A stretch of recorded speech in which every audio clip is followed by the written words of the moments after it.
어느 날 작은 마을에 사는 사람들에게 자연법의 이론을 재미있게 설명하기 위해 한 철학자가 찾아왔습니다. 이 철학자는 토마스 아퀴나스의 팬이자 자연법의 개념을 열정적으로 전파하곤 했습니다. 그의 이름은 베네딕투스였습니다. 베네딕투스는 마을 사람들이 자연법의 개념을 자연스럽게 이해할 수 있도록 재미있는 이야기를 통해 설명하기로 마음먹었습니다. 밤하늘에 별들이 빛나는 어느 화창한 날 저녁, 마을 광장에 마을 사람들이 모였습니다. 베네딕투스는 커다란 나무 아래에 자리 잡고 사람들에게 이렇게 말하기 시작했습니다. 옛날에 아주 특별한 마을이 있었는데 그 마을의 주민들은 모두가 흥미진진한 모험을 즐기면서도 서로 평화롭게 지냈습니다. 그 비밀은 바로 마을 중앙 광장에 세워진 신비로운 지혜의 샘에 있었지요. 이 샘물은 마시는 사람에게 자연법의 지혜를 전해주었거든요. 하지만 어느 날 마을에 이상한 일이 일어나기 시작했습니다. 어째서인지 몇몇 주민들은 샘물을 마신 후에도 어리석은 행동을 하게 되었고, 이 때문에 마을은 점점 혼란에 빠져들었습니다. 이를 해결하기 위해 마을의 장로들은 가장 현명한 사람들로 구성된 모험단을 결성했습니다. 이 모험단의 임무는 신령한 샘물의 근원지를 찾아 문제의 원인을 밝히는 것이었습니다. 모험단은 매일 밤하늘이 별들을 바라보며 길을 따라갔고, 그들은 마침내 신비로운 동굴을 발견했습니다. 동굴 안에는 고대의 비밀이 숨겨져 있었는데, 그것을 풀기 위해서는 모두의 선을 위해 행동하기라는 수수께끼를 해결해야 했습니다. 모험단은 이 수수께끼를 풀기 위해 각자 자신이 생각하는 모든 선에 대해 깊이 고민했습니다. 그들은 모두가 직면한 선택에서 자연의 이치를 따라 행동해야 한다는 자연법의 원칙을 떠올렸습니다. 결국 그들은 동굴의 중앙에서 서로가 마을을 위해 할 수 있는 최선의 행동을 언급하며 자연스럽게 자기 자신보다 타인의 이익을 우선시하는 결정을 내렸습니다. 그러자 동굴은 빛으로 가득 찼고 문제의 원인이 되었던 어둠의 마법이 깨졌습니다. 모험단이 돌아온 후 마을 사람들은 서로를 배려하며 행동하기 시작했고, 그 결과 마을은 다시 평화롭고 조화로운 곳이 되었습니다. 그들은 자연스럽게 자신의 이성을 통해선과 악을 판단하는 법을 배웠고, 이는 마치 토마스 아퀴나스가 말했던 것처럼 자연법에 따르는 삶의 방식이었습니다. 베네딕투스의 이야기에 마을 사람들은 크게 감명을 받아 웃음과 박수로 응답했습니다. 그날 밤 이후로 마을 사람들은 자연스럽게 각자의 행동에서 선을 추구하고 공동체의 이익을 함께 지키는 법을 배우게 되었습니다. 그리고 베네딕투스는 자연법을 통해 모든 사람들이 조화롭게 살아갈 수 있는 길을 지속적으로 알리며 다른 마을로 떠났습니다. 두 번째 이야기. 어느 날 친구들과 함께 캠핑을 간 적이 있습니다. 이 캠핑은 평소와 다르게 전자기기를 모두 두고 자연과 함께하는 시간이었습니다. 우리는 이틀 동안 전기와 전자기기의 혜택 없이 자연 상태에서 생활해 보기로 했죠. 처음엔 자연의 아름다움을 만끽하며 평화롭게 시작했지만, 시간이 지날수록 예상치 못한 일들이 벌어지기 시작했습니다. 첫째 날 저녁, 우리는 저녁 식사를 준비하며 누가 요리를 할지, 설거지는 어떻게 나눌지를 두고 의견 차이가 생겼습니다. 모두가 아웃도어 생활을 즐기고 싶어 했지만 동시에 각자의 불편함을 최소화하려고 했죠. 처음에는 자발적인 협력으로 일부가 불을 피우고 일부가 재료를 손질하며 그럭저럭 저녁을 준비했습니다. 하지만 밤이 깊어지고 피곤이 몰려오면서 서로의 불만이 조금씩 쌓이기 시작했습니다. 왜 항상 내가 설거지를 해야 하지? 누군가는 나무를 더 모아와야 해. 라는 식으로요. 혹시 결말이 어떻게 될지 예측되시나요?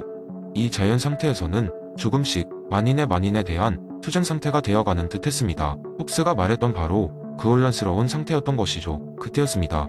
우리 중 한 명이 팀의 가장 이성적이고 평화로운 친구 수혁이 이렇게 말했습니다. 우리가 이렇게 다투기보다 서로 좀 더 잘 될 수 있도록 역할을 확실히 정하는 게 어떨까? 그리고 수혁은 임시 주권자가 되기로 했습니다. 수혁은 먼저 각자 좋아하거나 잘하는 일을 묻고 그에 맞추어 각자에게 적합한 역할을 분배했습니다. 그리고 규칙을 만들었죠. 시간이 지나면서 우리는 자연 상태에서 벗어나 새로운 질서를 만들어갔습니다. 수혁은 단순히 리더가 아니라 우리 캠핑 공동체의 법을 만들고 그 법을 지키도록 하는 인물이었습니다. 우리는 수혁의 지휘 아래 모든 일을 효율적으로 마쳤습니다. 규칙 덕분에 설거지와 요리, 나무 모으기 등의 모든 일이 공정하게 분배되었고, 그 안에서 우리는 새로운 형태의 자유를 경험했습니다. 그 자유란 서로를 믿고 맡은 바를 최선을 다하는 데서 오는 자유였습니다. 마지막 날 저녁, 우리는 모두가 만족스러운 미소를 지으며 지나간 일들을 돌아보았습니다. 우리 모두 사회 계약을 하게 된 셈이었습니다. 자연 속에서의 혼란스러운 경험이 서로의 협력과 이해를 통한 더 큰 질서를 만들어냈던 것입니다. 우리는 홉스의 이론이 책 속 이야기가 아님을 사소한 캠핑 속에서도 현실로 존재함을 깨달았습니다. 그리고 중요한 건 자연 상태의 캠핑을 끝낸 후에도 우리는 계속해서 서로의 계약을 지키면서 더 나은 친구 관계를 이어가고 있다는 사실이었습니다. 그런 경험은 우리에게 매 순간 사회와의 계약이 얼마나 중요한지를 일깨워 주었습니다. 세 번째 이야기, 루소의 자연 상태. 이론을 재미있게 설명하기 위해서 우리는 한번 상상의 나래를 펼쳐보자. 먼 옛날, 아니 미래 어느 순간에 인류는 지속되는 불평등과 끊임없는 경쟁 속에서 벗어나기 위해 신비로운 장치를 개발하게 되었다. 이 장치는 사람들을 루소가 말한 자연 상태로 이끄는 시간 여행 기계였다. 하지만 단서가 있었다. 이 장치는 한 번에 단 한 사람만을 자연 상태로 보낼 수 있었고 돌아올 수 있는 보장은 없었다. 해리라는 이름의 한 평범한 회사원이 있었다. 해리는 매일같이 사무실에서 일하며 무미건조한 일상 속에서 점점 지쳐가고 있었다. 그러던 어느 날 해리는 온라인에서 우연히 이 기계를 발견하게 되었고 자연 상태로의 여행에 강한 호기심을 느꼈다. 불평등이 없는 세상이라니 그건 어떤 모습일까? 해리는 깊이 고민한 끝에 기계를 사용해 보기로 결심했다. 기계가 작동하자 해리는 눈부신 빛과 함께 원시히 숲속 한가운데로 떨어졌다. 주변을 둘러보자 마치 막 화가가 그린 듯한 아름다운 자연이 펼쳐졌다. 여기에 있는 모든 것은 순수했고 땅에는 끝이 보이지 않는 넓은 들판과 풍성한 나무들이 있었다. 해리는 감탄하며 더 깊은 숲속으로 걸어갔다. 얼마 후 그는 이곳에 홀로 있는 것이 아님을 깨달았다. 자연 상태의 인간들이 그곳에 있었던 것이다. 이들은 마치 가족 같은 공동체 생활을 하고 있었고 모든 것을 함께 나누며 살고 있었다. 경쟁이나 불평등이란 것은 찾아볼 수 없었고 모두가 자유롭고 평등하게 살고 있었다. 해리는 점차 이들의 생활에 녹아들어갔다. 신기하게도 이곳에서는 시간이나 업무라는 개념이 없었고 먹고 자고 놀며 자유롭게 시간을 보낼 뿐이었다. 하지만 시간이 흐르자 해리는 점점 일상에서 느꼈던 어떤 갈망이 해결되지 않았다는 것을 깨달았다. 바로 개인적인 성취와 미래에 대한 기대였다.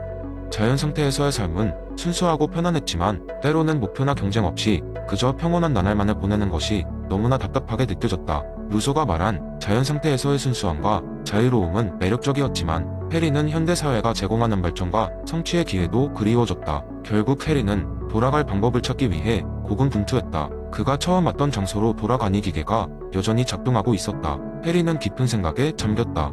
사회가 항상 옳은 것은 아니지만 그렇다고 자연 상태에서만 행복할 수 있는 것도 아니구나. 결국 중요한 것은 균형일지도 몰라. 해리는 기계를 통해 다시 현대사회로 돌아왔고 이 경험을 사람들에게 이야기하며 서로 간의 불평등을 줄이고 배려하는 사회를 만들자는 메시지를 전했다. 해리는 이제 더 이상 무의미한 경쟁에 매몰되지 않고 주변 사람들과 조화를 이루며 살아가기 위해 노력했다. 이 썰을 통해 자연의 순수함과 현대 사회의 도전을 모두 경험한 해리처럼 우리 역시 균형 잡힌 삶을 통해 진정한 자유와 평등을 실현하는 것이 중요하다는 교훈을 얻을 수 있다. 네 번째 이야기, 옛날 옛적에 물질적으로 풍요로운 도시 골드라와 경제적으로 어려운 시골 마을 실버담이 있었다. 골드라는 고층 빌딩과 화려한 상점들로 가득 찬 도시였지만 그 주민들은 자신들만을 위한 사치와 여가에 빠져 있었다. 반면 실버담은 비옥하지도 않은 땅에서 겨우 농사를 지어 연명하는 주민들이 살아가는 곳이었다. 이 간극은 점점 더 벌어지고 있었다. 어느 날 젊고 열정적인 철학자 엘라는 피터 싱어의 효율적 이타주의 이론을 공부하던 중 문득 이런 생각이 들었다. 골드라의 엄청난 부를 활용해 실버담을 도울 수 없다면 이 도시는 진정한 도덕적 가치를 잃은 것이 아닐까? 엘라는 그날 밤 잠을 이룰 수 없었다. 다음 날 아침 엘라는 골드라의 시장을 찾아가 효율적 이타주의 이론을 설명하며 골드라의 자원을 실버담을 위해 어떻게 효율적으로 사용할 수 있을지 제안했다. 시장은 처음에는 엘라의 이야기를 듣고 코웃음을 쳤지만 엘라는 시장의 손에 한 장의 플랜을 쥐어주었다. 플랜에는 아주 작은 투자로도 실버담 주민들의 삶의 질을 크게 향상시킬 수 있는 방법들이 상세히 적혀 있었다. 그 계획의 첫 번째 단계는 실버담 주민들에게 농작물의 수확량을 늘릴 수 있는 최신 농업 기술을 교육시키는 것이었다. 이를 위해 골드라 주민들 중농업 전문가들을 모집했고 일부는 자원하여 실버담으로 떠났다. 엘라는 또한 골드라에 부유한 사업가들에게 접근하여 소액의 기부금을 끌어모아 실버담의 작은 학교와 의료센터를 세우는 데 사용했다. 이렇게 시작된 작은 변화들은 점차 큰 파장을 일으켰다.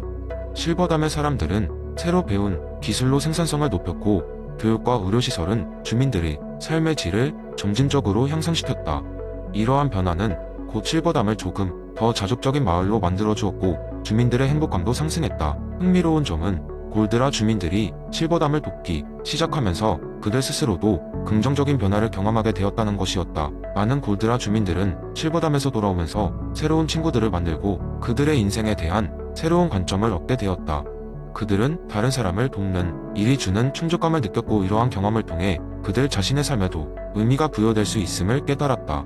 결국 골드라는 실버담과 상생을 이루는 관계로 발전했고 두 지역 모두 지속 가능한 발전을 이뤘다. 엘라는 자신의 작은 한 걸음이 이렇게 큰 변화를 불러올 수 있다는 사실에 크게 감동했다. 그녀는 이후 효율적 이타주의의 중요성을 더욱 널리 알리고자 다른 지역에도 이 이론을 전파하기 시작했다. 이 이야기는 작은 움직임이 큰 변화를 이끌 수 있다는 진리를 우리에게 일깨워준다. 싱어의 이론을 통해 엘라가 설득한 것은 단지 자원을 나누는 것이 아니라 함께 나아가는 방식의 변화였다. 그리고 그렇게 함으로써 최대 다수의 최대 행복을 이루어낸 것이다. 이 작은 이야기가 여러분에게도 누군가를 돕고자 하는 따뜻한 마음과 효율적 이타주의의 실천을 향한 영감을 주기를 바란다.